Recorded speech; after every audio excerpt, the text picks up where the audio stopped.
If your testosterone is diminished, you should definitely play Jarvan, the most masculine champion in the game. Voice check 1.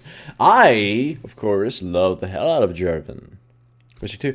But I gotta admit, he has been nerfed quite a bit, and his Season 4 performance isn't as great as it used to be, unless you get fed or your, testosterone levels are through the roof. So start taking steroids. Anyways, believe it's attack damage red, attack damage quince, 3 attack damage red, and 6 attack armor pen red. Sorry for that stutter. Armor yellow and magic resistance blue. So nothing really is going to happen early. So I'll pretty much just rant out about Jarvan's viability. Now, Jarvan as a first pick is still really strong. He's still a great initiator, he's still got that burst damage, and he's still pretty cool. Why hasn't he been used? Well, aside from the sustain changes not supporting him as much as other junglers, he's kind of a more expensive jungler to use. Like, if you, I always complain about Hecarim being ridiculously expensive itemization-wise. Like, you need to build an item, damage, not damage. You gotta hog the gold. You gotta steal from your laners and all that good stuff. Without items, you'll fall apart. It's kind of similar in that way. Except, Jarvan is a human with masculine testosterone and less of a gold burden than Hecarim, so. But still, the gold burn exists, and no one really supports that kind of fighting style anymore. I would guess they need more of a hard CC. Jarvan's knockup is hard CC, but his ultimate isn't. It's more like trap kind of fight here and murder everybody. Right now, it's kind of like let's grab one person, burst them down, and then finish off the game. Which is why champions like LeBlanc and Vi are top dogs.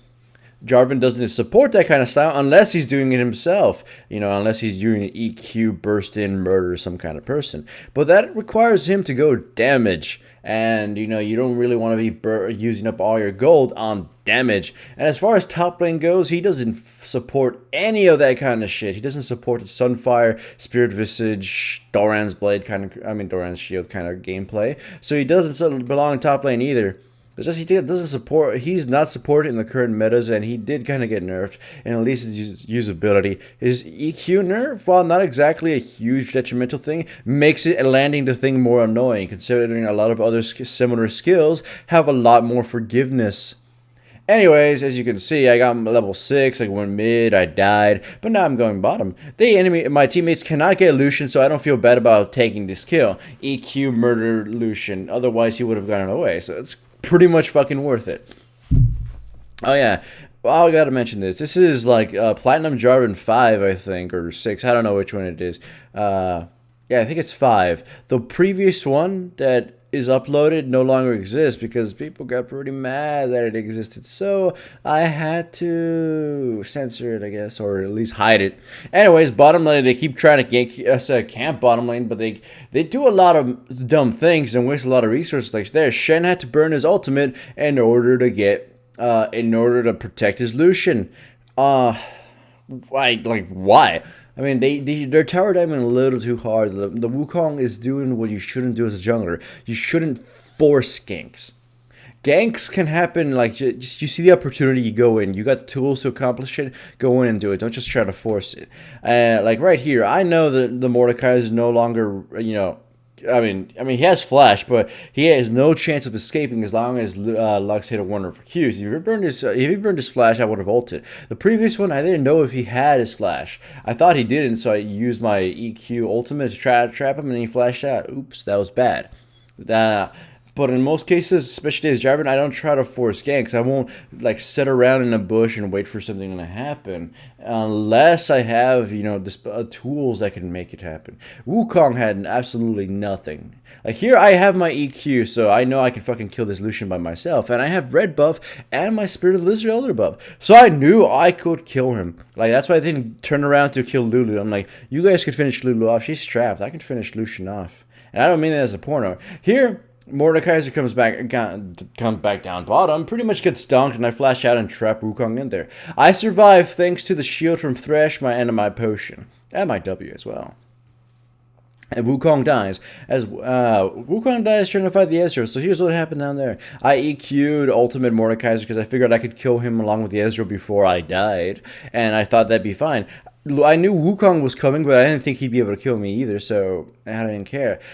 I was surprised Wukong died. Like, I didn't expect him to die. I thought it would just be the Mordekaiser kill, but, you know, I don't care. You know, 2 kills for nothing is definitely perfect. Here, Lucian, I knew he was going to die against the Thresh and the Ezreal, so I didn't bother just turning around and finish him off. I didn't want to kill steal. So I just monkey slap Wukong and make sure he fucking dies. I tried going after the little Lulu midget, and I didn't know if she had any summoner spells, so I didn't fully go in on her.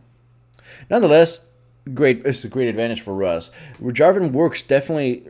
He snowballs ridiculously hard, and I think you guys know that. His ganking tools are only amplified by buying damage items because his ganking tools do a lot of fucking damage when you have items. So it's like if you were playing, I don't know, Taric with his stun. If Taric's stun scaled well with damage, then he'd be a ridiculously strong snowballing champion. This is how Jarvan works. His damage is really high on his abilities already in low levels or early game, that kind of stuff. So if he gets fed and does buy and thus is able to buy items, his mid game becomes stupid strong. I can pretty much kill anyone here on the enemy team ridiculously quickly. So Mordekaiser dies here, the enemy team can't do jack shit. Lucian tries to run off, but of course the monkey is... This fucking Thresh has been awesome with his Qs. So we catch Wukong, he dies, the enemy team decides to surrender, so I flash W and kill Lucian. So as you can see, the masculinity rolls off of Jarvan.